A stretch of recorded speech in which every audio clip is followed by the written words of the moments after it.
bangi baduga jabira Abu Safna Jara Rajantama Amba Adabo Radio Nura FM Bikononto ani nani tombi murumuru duru lasili amoke ka bojela korojo konyumani wurada lega durusira 76 33 43 03 76 33 43 03 Mouye Traoré Jadija Jagadja Traoré ni wati na me foli tanika asgere Musafa Sadio bada foli obelasi afenema Srentama ambambolo do amebo me boni fasiri 7 folo munye abu ode indépendant mamu kumale no akono ode Masire Job akumada de akwame domina kombi anga jamana nabe ba maliba kofo siga konintala munye klisabata shibla Abu Safna Jara jamana koniko abenata olade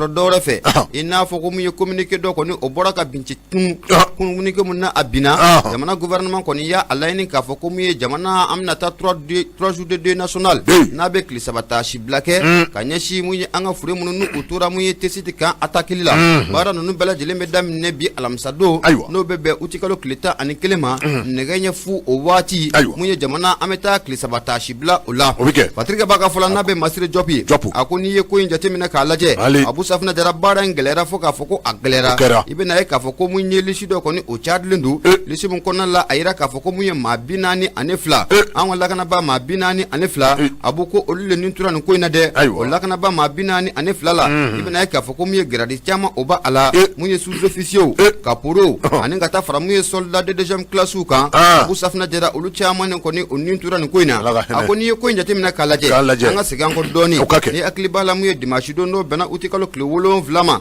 sambafla ane samuga ane fla anga kamuna betesiti ko fe bingali kala wale toro bingali ta kan yoro ko fulenka asagarede ni tesiti ira jatemina ka alaje tesiti ale be cercle dasongo o fe region de gawo o mara o konna ula o do kum konna la ni aklibala mu ye utikalo cliché ki anga jamana mara bo bora ka communiquer munin ko bi communiquer mun konna la u yaira ka fo ko munye mata ane wolon vla nanga la kana bola ko olu de nintura ni ko ina ko mamuga ane fla ko olu banana wa ma kononton ko otunna ko o maye ko me civil manani nyogna abu olu fatura o civil mananu na ibena ka fa ko meri do bu ula ko kata faramu ye dugutugu do kan olu bala jele ninturan ko ina nga fatirke baka fola munyal bi anga chef d'état major aka fola ayira ka fa ko tieni fena chama ko yanga mbul ma fendo soro mobili sama nywana ko o tiena ani bena ka fa ko fen chama ko ni ko o keram Abu Safna Jara bi ko njate mina kalaje ga kunu an balla kibara kurala de kibara kura munno yayira ka fa ko munye mamunno obe ka fa ko o fatura ni ko ina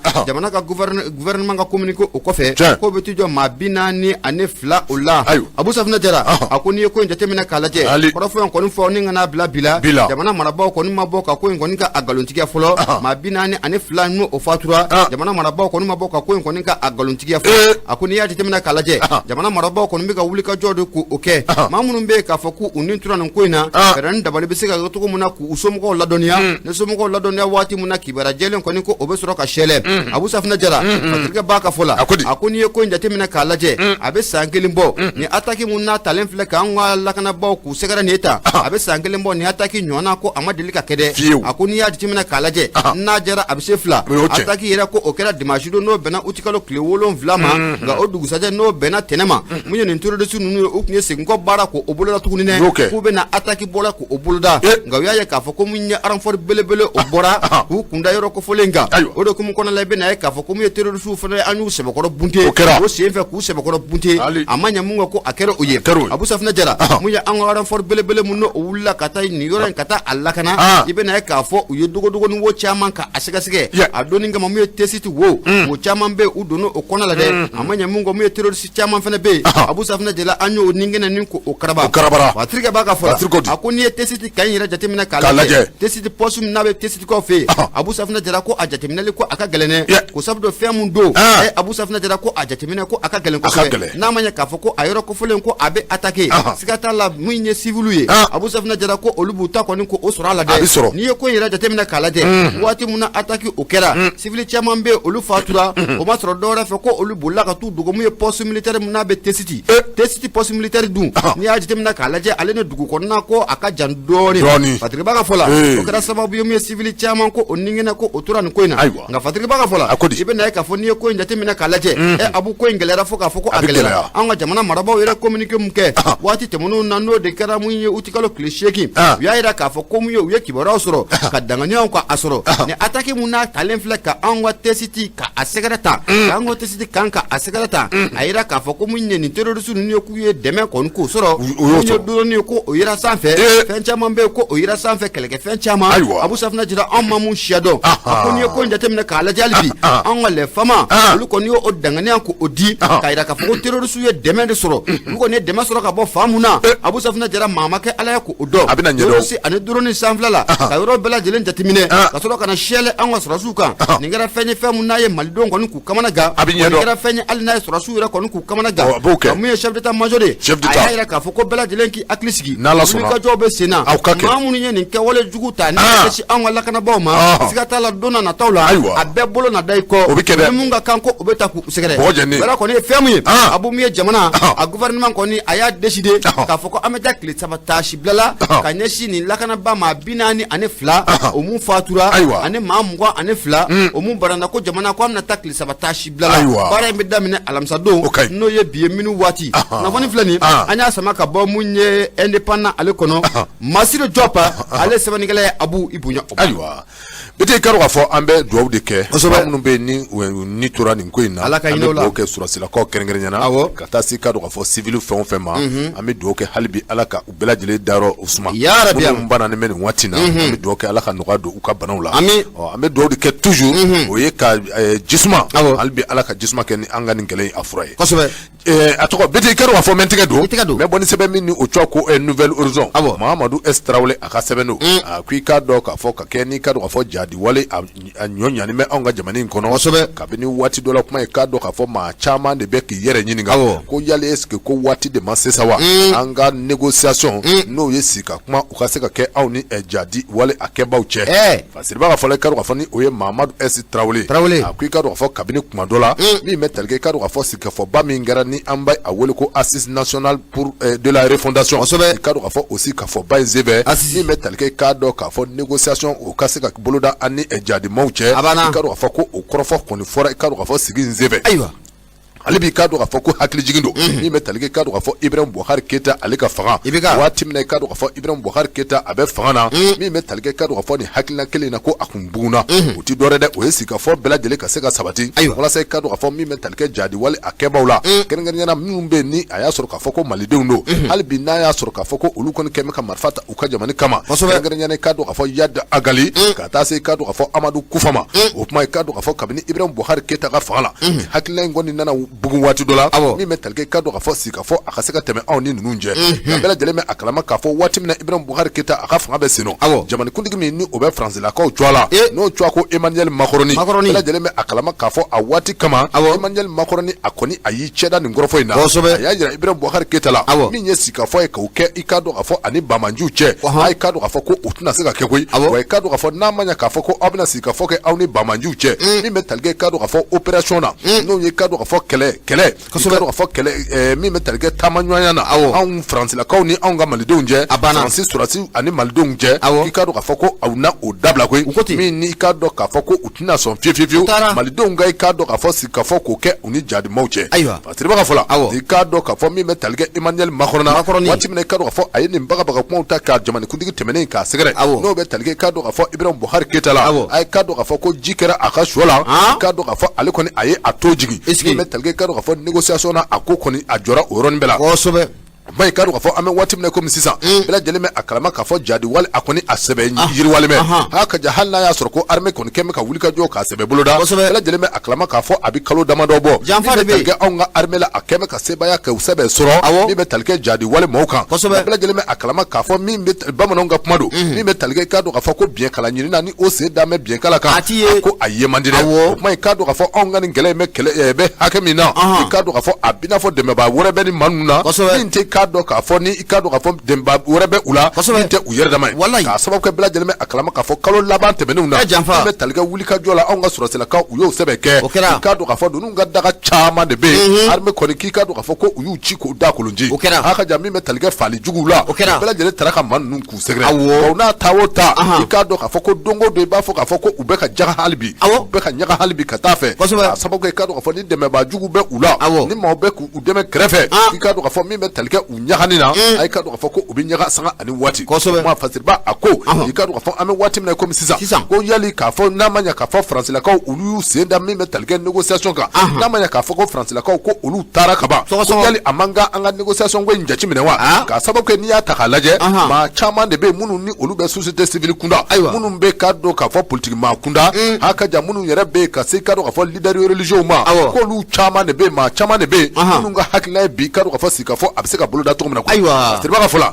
sigikafɔ kuma min ni a fɔlen filɛ nin ye ani jadimaw cɛ i k'a dɔn k'a fɔ ko kɔrɔfɔ kura tɛ k'a sababu kɛ kabini Ibra Bukari Keyita ale ka fanga waati hakilina in nana bugun waati min na assise nationale ni o kɛra i k'a dɔn k'a fɔ hakilina kelen ko a nana fɔ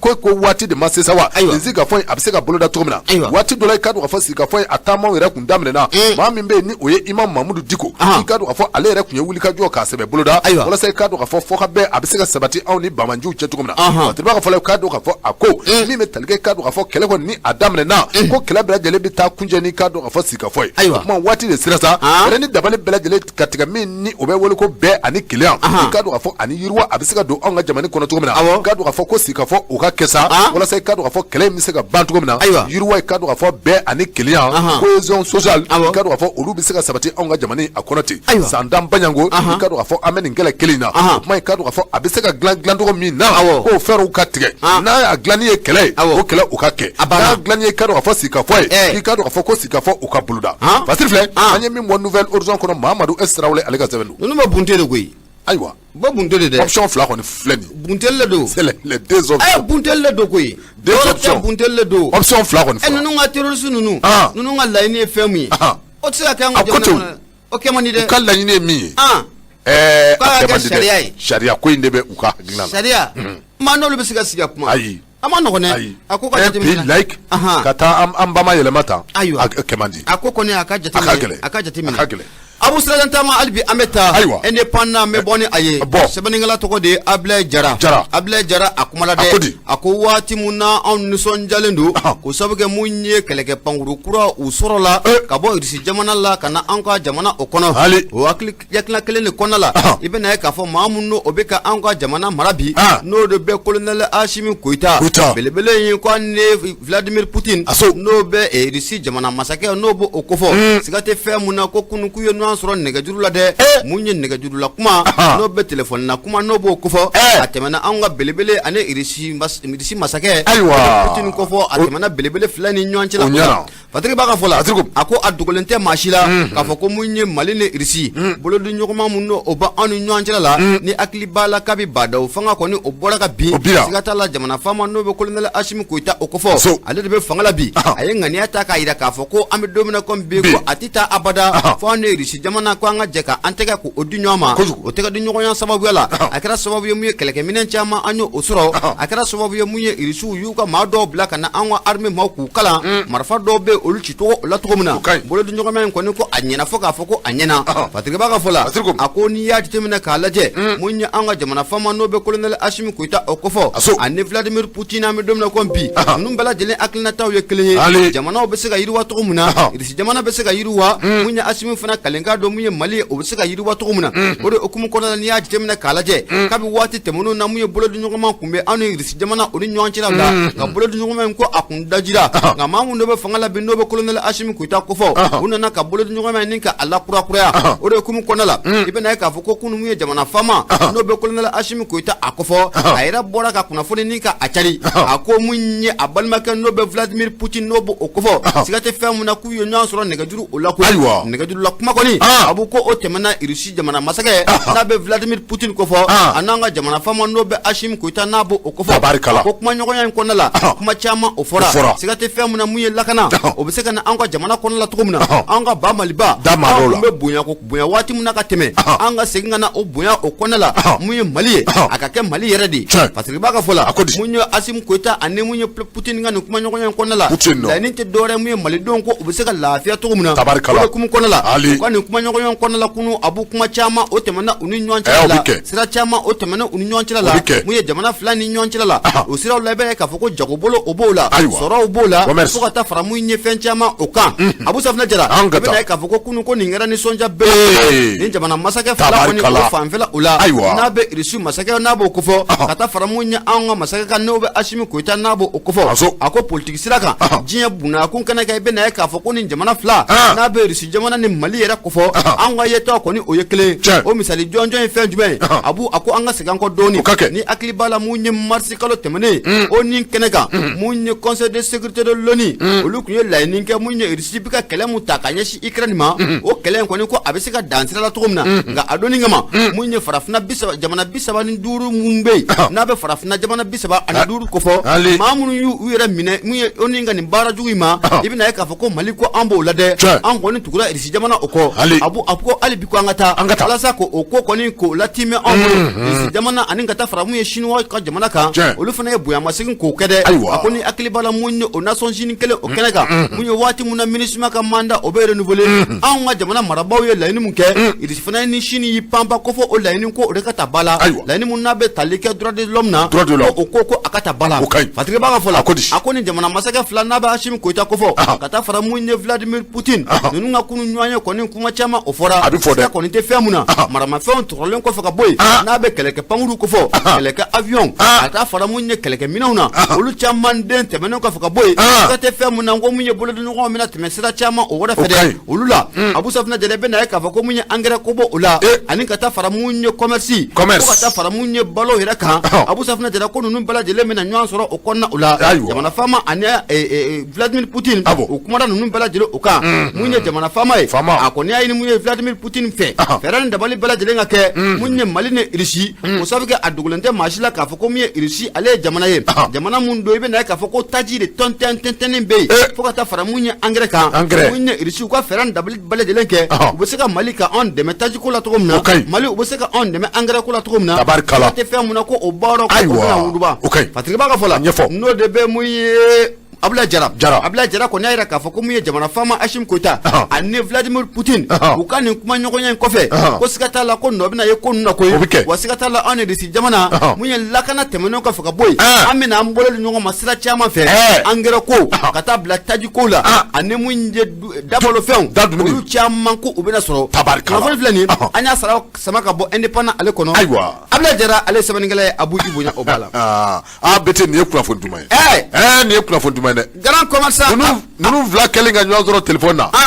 yiriwa kumaw caman bɛ fɔ dɛ a caman fɔra dɛ yiriwa kumaw caman bɛ fɔ caman fɔra lakana yɛrɛ sabatiliw nin ye ko dumanba ye ani balo engrais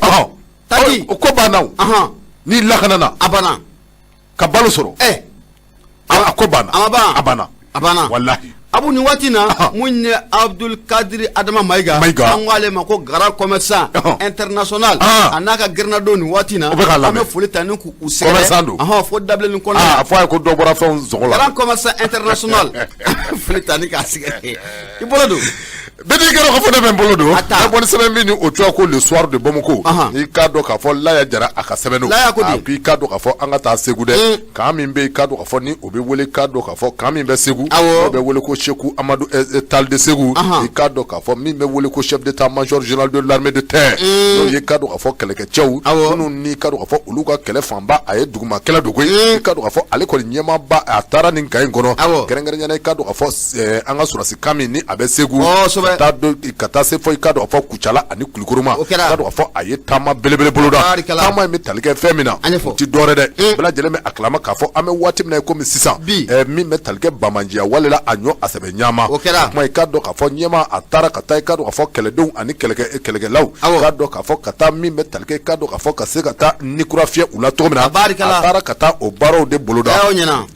parce que b'a fɔla min bɛ tali kɛ ka dɔn ka fɔ chef d'état-major général de l'armée de terre i ka dɔn ka fɔ a taara Segu kan kɔnɔ waati min i ka dɔn ka fɔ a taara Segu kan kɔnɔ ani ka dɔn ka fɔ Segu a sɔrɔsi ɲɛmaw i ka dɔn ka fɔ kɛrɛnkɛrɛnnenya min ni o ye colonel Yusufu Umaru Sise ale min ni i ka dɔn ka fɔ Segu kan a ɲɛmaya bɛɛ lajɛlen ta bɛ ka di a ma bi o kuma i ka dɔn ka fɔ ka taa se i ka dɔn ka fɔ ani a ka commandement maaw bɛɛ lajɛlen ma i ka dɔn ka fɔ ka taa min bɛ tali kɛ chef d'état-major général la i ka dɔn ka fɔ u ye ɲɔgɔn ye kɛ ɲɔgɔn in kɔnɔna na i ka dɔn ka fɔ caman fɔra a kɔnɔ général Jalo n'o ye i ka dɔn ka fɔ chef d'état-major général ye i ka dɔn ka fɔ i ka dɔn ka fɔ an bɛ waati min na komi sisan bɛɛ lajɛlen bɛ a kalama ka fɔ min bɛ tali kɛ Bamanjiya wale la a ɲɔ a sɛbɛn ɲaamɛ o kuma i ka dɔn ka fɔ ale nakun ti dɔwɛrɛ o ye ka se ka min bɛ tali kɛ ka ni kura k'o fiyɛ aw la o ye ka se ka aw ladɔnniya k'a fɔ i ka dɔn ka fɔ Bamanji wale a ɲɔ a sɛbɛn ɲaamɛ o kuma n'a ma ɲɛ k'a fɔ ko a ɲɔ a ɲaamɛ i ka dɔn ka fɔ jamana kɔni ye danaya min da ka da an kan min ye i ka dɔn ka fɔ anw minnu bɛ i ka dɔn ka fɔ ni an ko an tɛ se ka an tɛ foyi wɛrɛ dɔn min ye i ka dɔn ka fɔ marifa ye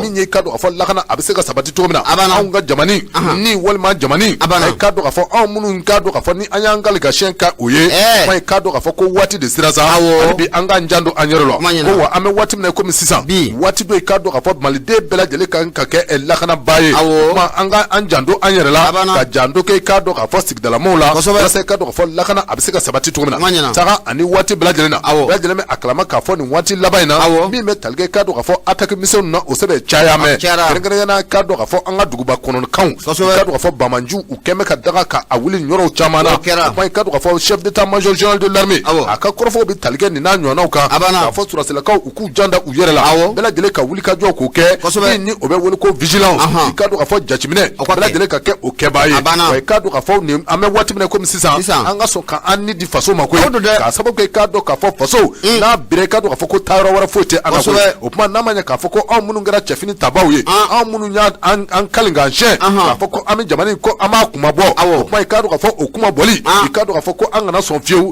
min bɛ tali kɛ i ka dɔn ka fɔ kumasuli la a ka jamana in a k'a sɔrɔ o kuma i ka dɔn ka fɔ n'a ma ɲɛ k'a fɔ Bamanju u b'a fɛ ka u gili k'a sara waati bɛɛ lajɛlen na min bɛ tali kɛ i ka dɔn ka fɔ an kan ka fɛɛrɛ ni dabali bɛɛ lajɛlen kɛ Bamanju k'u gili k'a sama ka bɔ koyi o kuma i ka dɔn ka fɔ chef d'état-major général de l'armée de terre waati min na a taara Segu a ye nin kɔrɔfɔw caman ta i ka dɔn ka fɔ k'a ɲɛsin i ka dɔn ka fɔ a ka sɔrɔsilakaw ma walasa i ka dɔn ka fɔ ni kura a bɛ se ka fiyɛ u la cogo min na kuma min bɛ tali kɛ minɛnkow la a da sera o ma ka fɔ a y'a jira k'a fɔ sɔrɔsilakaw min bɛ tali kɛ minɛnko la kɛrɛnkɛrɛnnenya minɛn minnu ni olu nana o don ko ka dɔn ka fɔ a da sera ninnu bɛɛ lajɛlen ma i ka dɔn ka fɔ sɔrɔsiw yɛrɛ ni makanba minnu ka kan min bɛ tali kɛ i ka dɔn ka fɔ u ka balokow la h'a ka jan ka taa se i ka dɔn ka fɔ wari minnu bɛ sara u ye ni o ye i ka dɔn ka fɔ prime de guerre ye i ka dɔn ka fɔ u kɔni da sera nin bɛɛ lajɛlen ma k'a jira k'a fɔ ko sɔrɔsiw u na bila condition bɛɛ lajɛlen na walasa i ka dɔn ka fɔ mission min ni o kalifalen bɛ an na i ka dɔn ka fɔ o baaraw ka se ka kɛ ka sabati cogo min na jamana i ka dɔn ka fɔ paix ani bɛn ani keleya a bɛ se ka sabati an ka jamana in kɔnɔ cogo min na Basiri filɛ nin an ye min bɔ soir de bon ko kɔnɔ Laya Jara ale ka sɛbɛn Laya Jara foli o bɛ tani k'a sɛgɛrɛ a b'o waati kelen na mun ye Fifi Fatou Samaki an bɛ foli tani k'a sɛgɛrɛ mun ye Jɛnɛba Jalo an bɛ foli tani k'a fɛnɛ sɛgɛrɛ ko Sise Mohamed mon frère faut le laisser qui je vais régler son compte un voleur peut pas voler un voleur ay bo i b'a dɔn page fana sanfɛ waati bɛɛ lajɛlen na ninnu de bɛ n'u ɲagami mɔgɔw senkola la o bɛ kɛ awɔ o bɛ ɲɛ wa a ti ɲɛ ayi subaga bɛ se k'a ladon wa a tɛ se o bɛ se k'o kɛ ayi a bɔ an bɛ taa arajo ye Nura FM ye 94.4 tɔmi murumuru 5 laseli an b'o kɛ ka bɔ Jalakɔrɔji Koɲumani Wɛrɛda la nɛgɛjuru 76 33 43 03 mun ye soit de Bamako ne bɛ n bolo don n bɛ bɔ ni a ye sɛbɛnnikɛla tɔgɔ de El Hadji Mahamadu Gaba El Hadji Mahamadu Gaba a kumada dɛ a ko waati natɔw la kalata minnu n'olu kan ka kɛ an ka jamana kɔnɔna la n'a bɛ masakɛ kalata ko fɔ ka taa bila mun ye député kalata ani maire kalataw la an bɛ don min na komi bi mun ye politique maaw ye siga t'a la u ye kulekan kɔni k'o bɔ koyi kulekan u bɛ ka a sɛbɛkɔrɔbɔ mun ye fatirikɛba n'o bɛ El Hadji Mahamadu Gaba n'o bɛ ale ko fɔ a ko n'i ye an ka jamana in taabolo jateminɛ bilen k'a lajɛ transition fɛn n'o o nana an ka jamana in kɔnɔ ani nin transition siku taabolo ko o ma kɛ kelen ye nin transition yɛrɛ kɔnɔ la ko malidenw ko an ma se ka ɲɔgɔn faamu cogo si la ni dɔ ko a ka jan i bɛ na ye k'a fɔ ko dɔ b'a fɔ ko a ka surun o de kun kɔnɔ la nin transition ye Abu Safinɛ Jara ko a kuma ko a sɛbɛkɔrɔ cayalen don malidenw an dɛsɛlen don ka ɲɔgɔn faamu cogo si la a ko ni dun y'a jateminɛ k'a lajɛ walasa mun ye jamana in bɛ se ka hɛrɛ sɔrɔ o tɛ taa abada fo malidenw fo an ka bɛnkan kelen de kan an ŋaniyaw ka kelen wala samu ye jamana a bɛ se ka wuli ka jɔ a sen kan cogo min na nka Fatigiba ka fɔ la a ko ni hakili b'a la nin transition ye ani transition tɔw danfara ye fɛn jumɛn o sabu ka nin transition u y'a yira k'a fɔ refondation de l'État n'o kofɔra a bɛ Mali kura a b'o kofɔ a b'o donni kama i bɛna ye k'a fɔ maa caman kɔni o sira la dɛ k'a bɛ refondation ko kuma in k'u fɔra ko Mali kura baara ko o bɛna boloda Abu Safa Jara zone caman bɛ yen zoma kule ninnu caman bɛ yen a maa minnu ye kɛlɛkɛjugu ye u caman kɔni u siranna sirankan kɔni a bɔra u caman fanfɛla o la a ko n'i y'a jateminɛ k'a lajɛ an ka segin an kɔ dɔɔni an ka jamana gouvernement ɲɛmaaba n'o bɛ docteur Sogɛli Kokala Mayiga kofɔ don mun na a b'a ka plan d'action gouvernemental nin ka bɔ ka bin o plan d'action gouvernemental la a y'a yira k'a fɔ ko min ye jamana ye transition ko baara belebele 4 ko o de bɛna kɛ o transition ko a sigilen bɛ baara belebele 4 o kan n'an b'a fɔ a ma ko 4 axes Abu Safinɛ Jara o baara belebele 4 na ko siga tɛ fɛn mun na ko yɛlɛmaw bɛna ta ka an ka jamana sariya sunbaw ni k'o sɛgɛrɛ n'a b'an ka constitution ko fɔ mun ye yɛlɛmali baaraw bɛna ta k'o sɛgɛrɛ o tɛmɛnen kɔfɛ ka bɔ yen fo ka taa fara mun ye an ka kalataw tun bɛ kɛ waati cogo min na ka tɛmɛ o bɛɛ lajɛlen bɛ yɛlɛmaliw bɛna ta ka nin ko in bɛɛ lajɛlen ka a sɛgɛrɛ Abu Safinɛ Jara a ko mun ye ka nin kura kɔni k'o di o ko ma walasa mun ye constitution a bɛ se ka yɛlɛma cogo min na mun ye kalata mun kɛ an ka jamana kɔnɔna la o sara sɛbɛn ninnu bɛɛ lajɛlen bɛ se ka yɛlɛma cogo min na jamana faama yɛrɛ n'o bɛ colonel Asimi Koyita ko fɔ ale bɔra ka nin kura k'o di o ma koyi mun ye constitution ye constitution kura Abu Safinɛ Jara siga tɛ fɛn mun na o baara ko o bolodali o don nka Fatigiba ka fɔ la mun ye jamana faama n'o bɛ colonel Asimi Koyita ko fɔ a ye wulikajɔ bɛɛ lajɛlen kɛ ka cɛsiri bɛɛ lajɛlen kɛ walasa mun ye malidenw an bɛ se ka don da kelen fɛ cogo min na an bɛ se ka bɔ da kelen fɛ cogo min na nka mun ye ɲaamɛ ɲinina Abu Safinɛ Jara o tɛ badenni yɛrɛ an bɛ don min na comme bi mun ye politikimaw kɛlen bɛ ka kulekan k'a sɛbɛkɔrɔ bɔ u y'a yira k'a fɔ ko mun ye jamana gouvernement ye chronogramme mun bɔ ka bi k'a fɔ ko kalata yɛrɛ bɛna kɛ waati mun na Abu Safinɛ Jara an bɛ don min na comme bi k'olu sigalen n'u la dɛ k'a fɔ ko kalata bɛna kɛ ka bɛn o waati ma wa Abu Safinɛ Jara k'u sɛbɛkɔrɔ sirannen don mun ye politikiman ninnu ye n'a bɛ classe politique o kofɔ u y'a yira k'a fɔ an bɛ don min na comme bi olu tɛ dɔwɛrɛ ɲini jamana faama fɛ koyi u tɛ fila ɲini a fɛ fɛn kelen pe mun n'o b'olu ɲini jamana faama fɛ o de docteur Sogɛli Kokala Mayiga k'a ka baara k'a bila Ticani k'a ka baara k'a bila jamana faama n'o bɛ colonel Asimi Koyita kofɔ a bɛna sɔn ka politikiman ninnu o sabu ka politikiman ninnu k'olu lamɛn walasa an ka fara ɲɔgɔn kan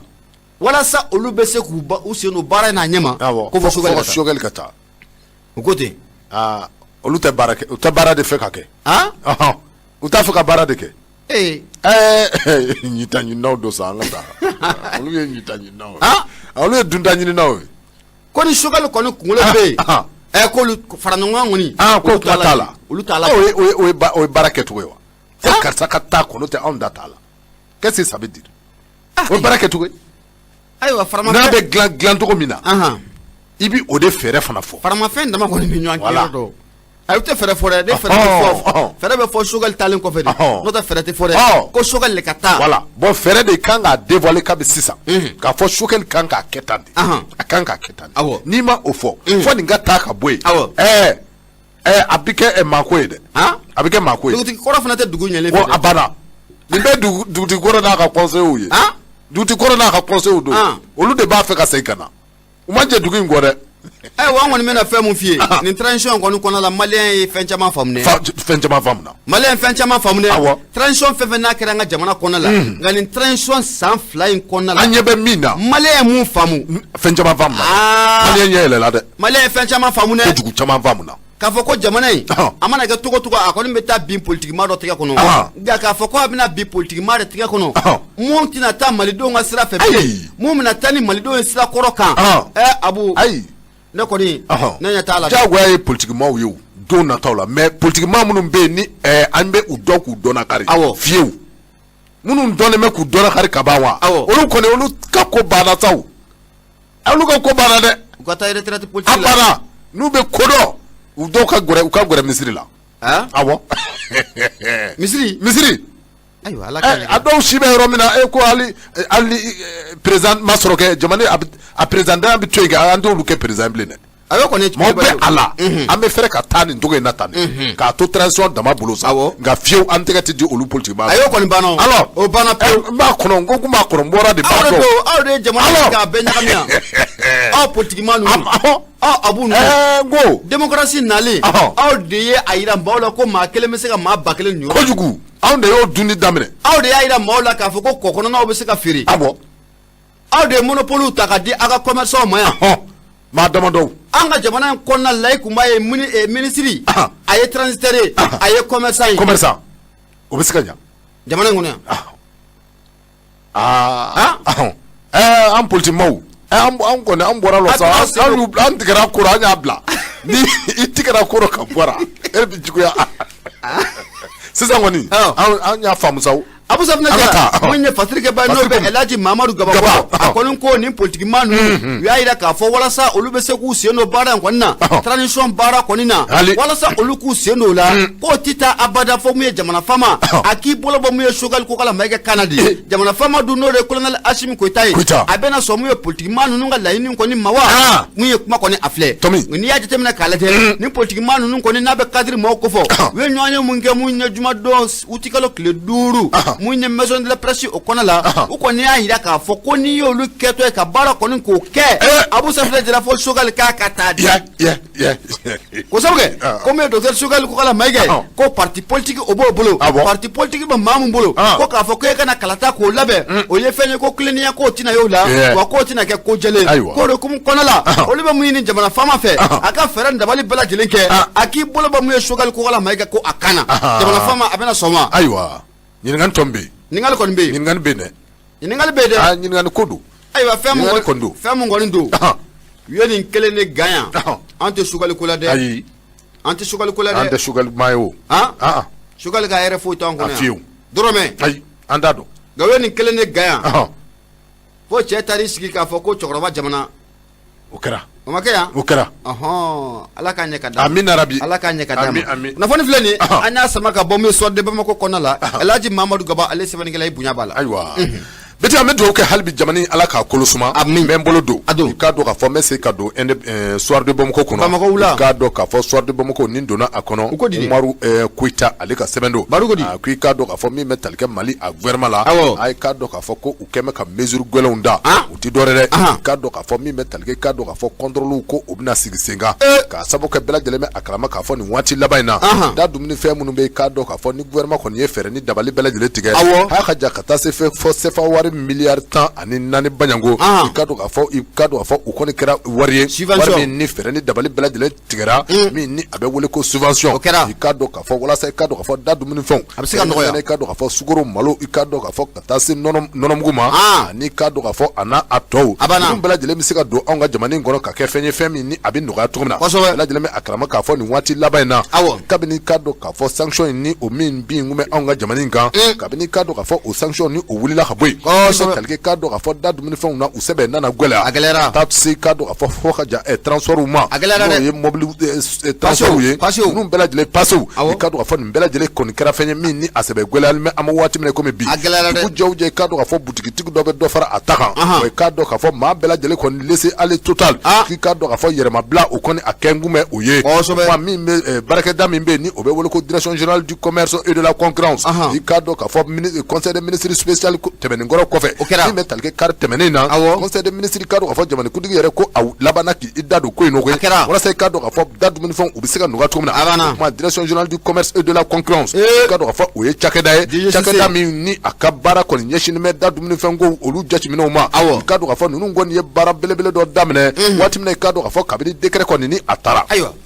u tɛ dɔwɛrɛ dɛ i ka dɔn k'a fɔ u ye wulikajɔ u ye a boloda i ka dɔn k'a fɔ maa minnu bɛ yen commerçant minnu bɛ yen i ka dɔn k'a fɔ ni da dumunifɛnw kɛrɛnkɛrɛnnenya ni subvention dira olu ma walasa i ka dɔn k'a fɔ ka na ni balow ye i ka dɔn k'a fɔ ko u ye munumunu zalo k'a boloda kununko walasa i ka dɔn k'a fɔ ka taa bɔ a magasinw kɔnɔ min ni o bɛ wele ko magasin de stockage o ye ɲɔw ni malo i ka dɔn k'a fɔ ka taa se sukaro ma u stockelen maralen bɛ butigi minnu kɔnɔ a i ka dɔn k'a fɔ u ye fɛɛrɛ ni dabali bɛɛ lajɛlen tigɛ wa i ka dɔn k'a fɔ ko malo minnu ni i ka dɔn k'a fɔ ani ɲɔ minnu stockelen filɛ u bɛ se ka bɔ cogo min na i ka dɔn k'a fɔ ka feere i ka dɔn k'a fɔ sɔngɔ dan tɛmɛja la kuma i ka dɔn k'a fɔ gouvernement yɛrɛ kɔni a nana ka na sɔngɔ dɔ sigi a kow kan kuma bɛɛ lajɛlen bɛ a kalama k'a fɔ kabini avril kalo tile 6 san 2022 la i ka dɔn k'a fɔ ko nin décret in papier a kun bɔra ka tɛmɛ kuma min bɛ tali kɛ a la baara in bɛ se ka labato cogo min na k'o de kɛ n kun tɛ koyi i ka dɔn k'a fɔ bɛɛ lajɛlen kun kɛn bɛ k'a kɛ i sagona ko ye kuma i ka dɔn k'a fɔ jamana a ɲɛmaw u ye wulikajɔ u ye a boloda kununko i ka dɔn k'a fɔ wulikajɔ in kɛra Bamakɔ kɔnɔ yan wa i ka dɔn k'a fɔ wulikajɔ in a kɛra Kayi fana Kulukoro bɛ o togo la min bɛ wele ko Sikaso ka taa bila Segu la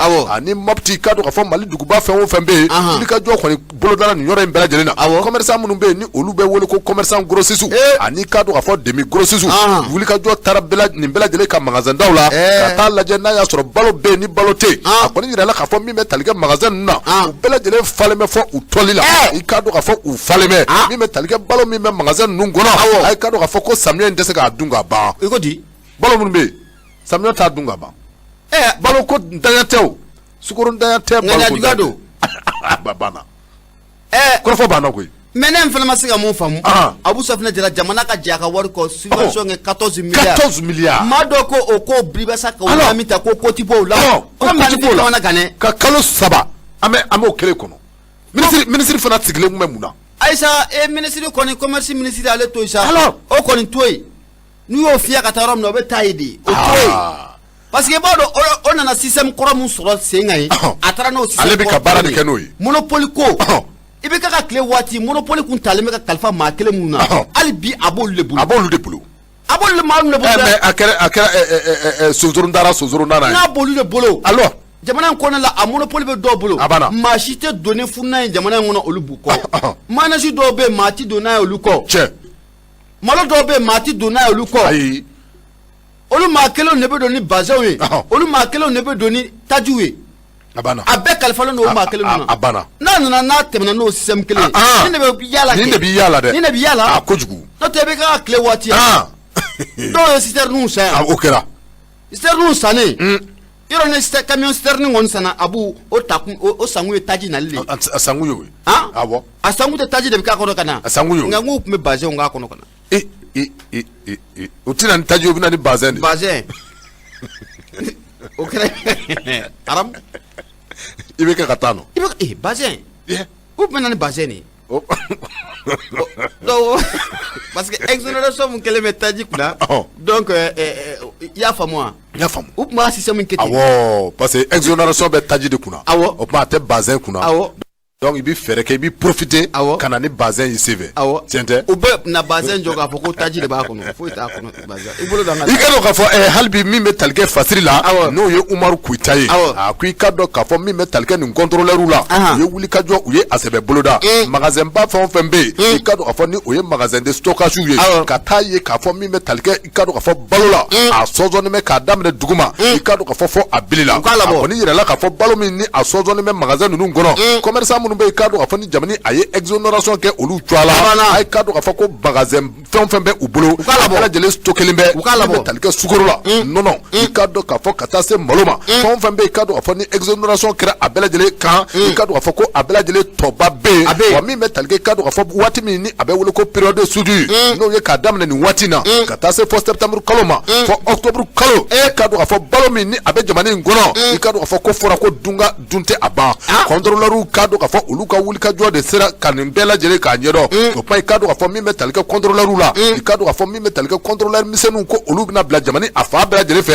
a ka jan ka munumunu zalo ko o boloda commerçant fitinin fɛn o fɛn bɛ yen n'a y'a sɔrɔ k'a fɔ sariya min ni a fɔra k'a fɔ ko a bɛ balo ka feere hakɛ min na walima sukaro ka feere hakɛ min na da dumuni fɛnw gouvernement ye prix minnu k'olu fɔ ko feerew ka kɛ o la i ka dɔn k'a fɔ ko contrôle bɛna bila sen kan contrôle min bɛ yen i ka dɔn k'a fɔ ni ɲɛnɛ tɛna kɛ a kɔ bilen o kuma i ka dɔn k'a fɔ jamanikuntigi yɛrɛ Asimi Goyita n'o ye aso ye i ka dɔn k'a fɔ a kɔni y'i da don kɔrɔfɔ in na walasa i ka dɔn k'a fɔ jamana kɔnɔdenw an bɛ se ka lafiya sɔrɔ an ka jamana kɔnɔ cogo min na fasiri filɛ an ye min mɔ soir de Bamakɔ kɔnɔ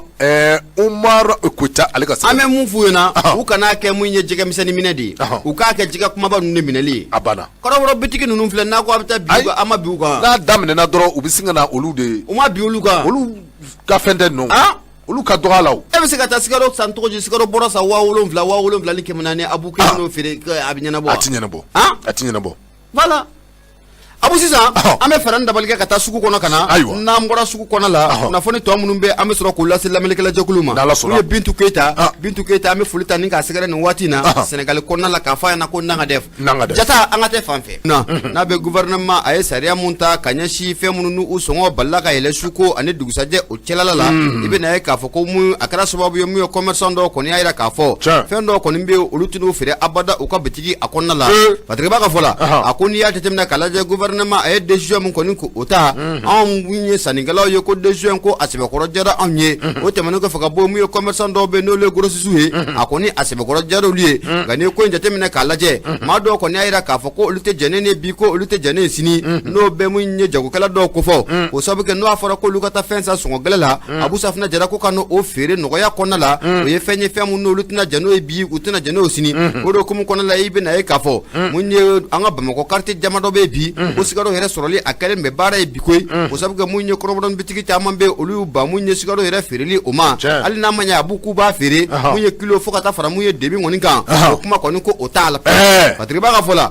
ako ni ye ko njate mena kala jabi asebe ko gelal no fo ka fo ko sebe ko gelal ndo ako kuna shini ni ku nyumunu baba ko do ko ni be munye butiki ko ni ye sigaro fere ko dabla ti paw sigaro ko ni ko akunti yo obitiki nu ko na ula nga patri ba ka fola ako munye commerçant do ko ni yaira ka fo ye fe munye oluti sega afami ati tukushila ko nyane munye jega miseni yo ukana bi oluka jega kuma ba nunu ko fere ndabalika ke olube sega mine tukumuna ako e ka jate mena kala je na fara ko oluka ta munye sigaro aboro 50 kilo ka to o sa wa wolonvla abu safna dira ko obesika fere tokoji ye fenye ko afereli ko abe geleya na gouvernement ko abolen fleka dejo mun ko ko tani olube feka nu ubamba munye jogo kala misemanu ne ka munye ka geleya ta ko olu segere ka soro munye jega belebele nu rebe sample la ko geleya ko ko atika su uma akoy ka jete mena kalaje na fara ko munye tulu a 20 litri tulu mbe nanga mako dinor o 20 litri ko beti jo wa duru ola asuku konnala ambe to sa suku konnala wa duru na fara ko ngono fere wanani ani keme shegi abu oye bindaine ko dun kunye oye tono oye munye o kum kon la commerçant do kon kele meka ira ka fo na manya ka fo ko gele de bika taka olu commerçant mi semanu kon ko usegere sigaro mumbe am domna kon bi olu no fere lu kon ko jo pew sigaro kon ku tina afrika bitiki kono fo jiga ban ne kam ne no lum na wati muna e abu safna jara bara im ka be soro kanye na fani flani nya sama ka bo indicateur du renouveau ale konala adawu ale sebani kala ibunya obala aywa bedi karo wa fone ben bolodo me boni sebe mini o twa ko l'indépendant bari ale ka sebeno akui kado ka fo angata hôpital du Point G là e me talke kado ka fo syndicat mi me docteur o twa la hôpital du Point G là e kado ka fo o kengu me ka grève do ka boloda e kado ka fo grève akunkan ka damne ka ken ni kado ka fo utukalo ale kletan ani kle nya do o ye biso ma danye e kado ka fo ni syndicat jekulu munu e kado ka fo u hakli u kera maye munu ni u hakli sebe juru chanana ka sababu ke kado ka fo u yu ka grève ka bo ama ti dore de grève bo kun ti dore mi me talke kado ka fo bla jele me akalama ka fo kado ka fo bamanje wale mi ni atara ka tesiti ka ko lu segre kado ka fo kuchala ka kado ka fo nunu bla jele kera wale mi ba to ka fo jamani nyama lu kon ye kado ka fo decision ta mi ni abe wule ko de national saka bona sigi kado ka fo ko o baro ko lu boloda ka jamani ngono klesaba o banyango kono ma na manya ka fo ko jamani abe saka bona sigla ma kado ka fo senika mu ni obe olube hôpital du Point G ale twala kado ka fo mi me talke uka grève mi ni ofana ke ngme ka boloda se kado ka fo kleflama ko uyuka grève uye aboloka parce que ba fola uyuka grève uye aboloka ka uya jira ka fo grève mi ni ale fleni mun bina ni oluka grève ye la jele me akalama ka fo kabini wati dola me talke kado ka fo uto yangedo be mi ni otwa ko Fuseni Kulubali kado ka fo ko mantoro kon sera ama ka sababu ke kado ka fo nyemo ye Fuseni Kulubali ka wuli ka bo a place la me talke ka bugubugu kata jamani afan wara fe se kado ka fo akata barake ni no Fuseni Kulubali kado ka fo makundo mi ni asabe chesi lengume me talke kado ka fo docteur sore ale sendika ko ka kado ka fo o min ni o kera sababu ka Fuseni Kulubali ka awuli ka bo o hôpital de Point G la kado ka fo o be grève o be akundo kono ma kado ka fo ni o bore me talke kado ka fo o ka arrière ula arrière olu ye war koro do ye min ni kado ka fo docteur la ka u ya nyini to bela jelena nyemo ka fere ni dabali bela jelena tika u ka jurumi mbe ka teme kado ka fo ko olu ka sega sara ma min ni abe wuli ko plateau technique bina fo o ye barake mina do be docteur so ma ko lu je ma kado ka fo maje min be u ka barake mina ngo o sira ka ko fere ni dabali bela jelena ka tika olu bela jelena ka sega di u ma to mina ka sababu ke kado ka fo u be docteur u be abarala ga kuma do la kado ka fo u keto ka ma do furage ma do la kado ka fo ado la kado ka fo olu yere be ke sababu ka bana ka soro ko ma kado ka fo halibi ni o bore ni me wuli ko l'insalubrité no ye je ya baliay kado ka fo ko u ya fere ni dabali bela jelena tika ina munu be kado ka fo ni olu be ke sababu ka je ya ka sabati docteur so kono kado ka fo ko u ka fere ni dabali bela jelena tika u ka sega se uma ma kado ka fo nunu bela jelena de la yini min be kado ka fo ni syndicat de syndicat des médecins min ni o bɛ hôpital du Point G la n'u kɛ kun bɛ ka ninnu point k'u fara ɲɔgɔn kan walasa i ka dɔn k'a fɔ a kun bɛna kɛ sababu ye baara bila njari u kun a daminɛ bi u kana taa dɛ i ka dɔn k'a fɔ ka kɛ ni ka dɔn k'a fɔ deuil national min ni a bɛ jamana kɔnɔ u kana taa i ka dɔn k'a fɔ syndicat min ni a bɛ hôpital du Point G to a la k'u b'a ɲini baarakɛla bɛɛ lajɛlen fɛ tile fila grève min ni u kɛ kun bɛ k'a bolo da a bɔra nɔgɔ kɔrɔ baara in ko u ye grève u ye a bɔ a jɔ a kɔrɔ ni Ala sɔnna ma i ka dɔn k'a fɔ ni basigi ko a ma na waati o waati i ka dɔn k'a fɔ ko u na segin a kan fasiri filɛ an ye min bɔ i ka dɔn k'a fɔ indépendant kɔnɔ o bari ale ka sɛbɛn dɔgɔtɔrɔ ka grève abu o tɛ hɛrɛ ye o tɛ hɛrɛ dɛ dugawu de kɛ Ala k'a koɲɛ k'o nɔgɔya indépendant ne bɛ n bolo don n bɛ bɔ ni a ye mun ye fasilikɛla jɛkulu Abu Safinɛ Jara ni ye olu ka fasiri ye an ka taa mun ye AC 2000 n'an taara AC 2000 la nin tɛ kibaruya duman ye dɛ miliyɔn 100 ani miliyɔn 20 Abu Safinɛ Jara ni u ye nin jaso ka bɔ maa dɔ kun k'a ka mobili vitiri kɔni ka a ci ka miliyɔn 100 ani miliyɔn 20 a bɛ carton kɔnɔ ka taa n'a ye sɛlɛ Patrick b'a ka fɔ la a y'a jira k'a fɔ ko mun ye ja dɔ kɔni o sɛbɛkɔrɔ cari la mun ye kunnasini n'o o bɛnna uti kalo tile 9 ma ja in kɔni na i b'a ye k'a fɔ ko mun ye bandi 3 ɲɔgɔnna u bɛ moto 2 ka Jakarta 1 ani moto taxi 1 Abu Safinɛ Jara bɛ na ye k'a fɔ ko u nana mobili dɔ kɔni o jɔlen k'o sɔrɔ mobili mun na a stationné kun do parking o kɔnɔna o la u ye mobili ka a vitiri ka a ci o y'a sɔrɔ mun ye carton dɔ kɔni bɛ mobili kɔnɔ carton in a falen den do musaka la n'a bɛ mugu kɔfɔ n'a bɛ wari o kɔfɔ o yɔrɔnin bɛɛ bɛ na ye k'a fɔ ko kamalen kelen kɔni o y'u ɲun carton in kɔrɔ carton in kɔnɔna la n y'o de f'i ɲɛna n ko a bɛ t'i jɔ mun ye CFA wari miliyɔn 100 ani miliyɔn 20 ɲɔgɔnna Abu Safinɛ Jara o de b'a a kɔnɔna o la Patrick b'a ka fɔ la a ko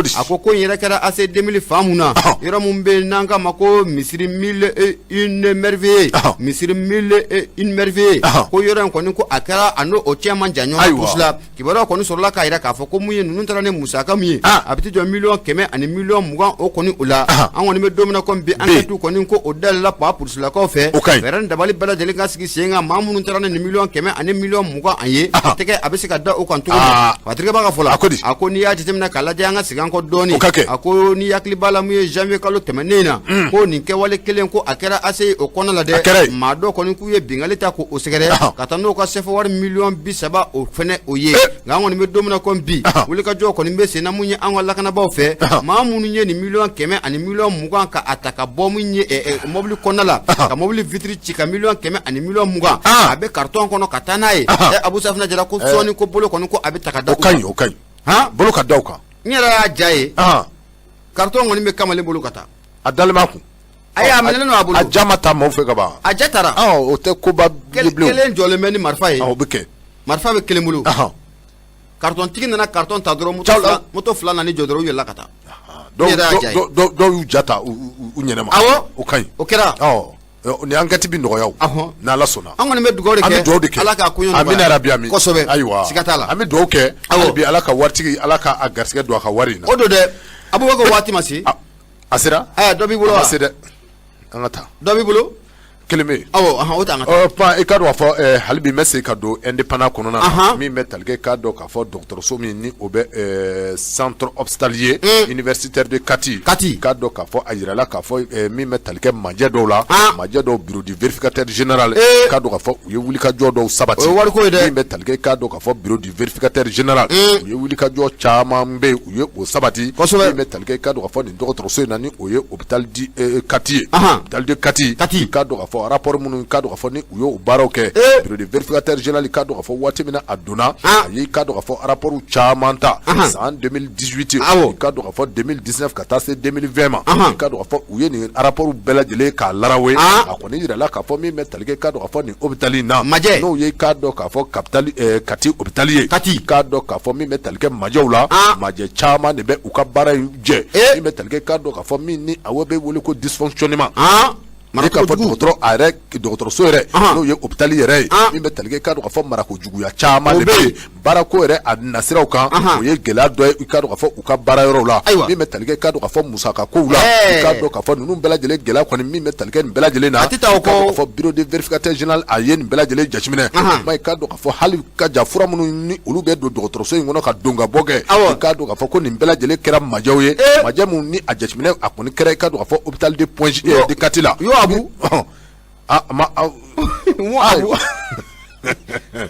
kɔni ma fɔ fɔlɔ k'u ye o fɛn bɛɛ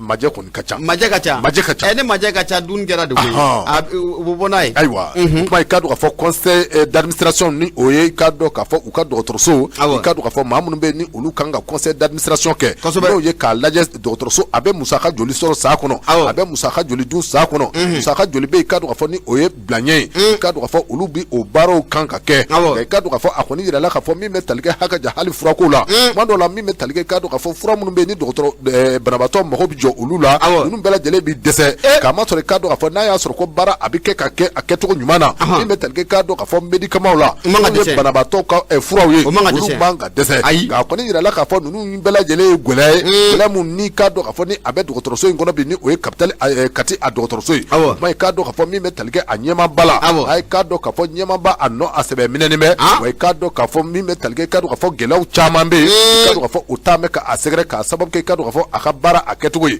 min bɛ tali kɛ i ka dɔn k'a fɔ nin dɔgɔtɔrɔso in na n'o ye Kati dɔgɔtɔrɔso ye i ka dɔn k'a fɔ ko majɛ caman bɛ yen hali n'i y'a sɔrɔ k'a fɔ fasiribaw u ma wari fɔ min ni u kɛ mɛ ka o dun ni o ye majɛ sira ye nka majɛ sira in bɛ tali kɛ fɛn min kan o ye baara a kɛcogo ye ani fura minnu bɛ don ani fura minnu bɛ bɔ i k'a dɔn k'a fɔ min bɛ tali kɛ i k'a dɔn k'a fɔ bureau de vérificateur général la i k'a dɔn k'a fɔ u ka contrôle kɔni bolila nin bɛɛ lajɛlen kan k'a jira k'a fɔ majɛ caman de bɛ yen min ni a bɛ Kati ale hôpital a kɔnɔna na Basiri filɛ an ye min bɔ indépendant kɔnɔ o bari ale ka sɛbɛn Kati kelen t'o ye koyi hôpital caman bɛ tan dɛ a hôpital caman a n'a asako misɛnmaninw minnu bɛ sigidaw kɔnɔna la asako misɛnmaninw n'a hôpital ninnu a b'u n'a gestion dɔw bɔra ka da i tɛgɛ gestion catastrophique wallahi dɔgɔtɔrɔso ninnu a gestion dɔw n'a bɔra ka da i tɛgɛ n'o i tɛ se ka da la asako misɛnmaninw n'a dɔgɔtɔrɔsoba ninnu kabako don dɛ a ma nɔgɔ dɛ kabako don dɛ kabako don wallahi kabako don asako misɛnnin ninnu a n'a dɔgɔtɔrɔsoba ninnu la ilaha illallah kabako don abu a gestion n'i y'a bɔ k'a bin caman bɛ taa kaso la dɛ o bɛ taa caman de bɛ taa kaso la o bɛ kɛ an kɔni bɛ dugawu de kɛ ala k'a ɲɛ ka d'a ma siga foyi t'a la n'ala sɔnna a banna bi ta kɔni e ko an t'a kuru bi ta nɔgɔyara an k'a kuru ka ayiwa kosɛbɛ k'a dɔn k'a fɔ bete yanni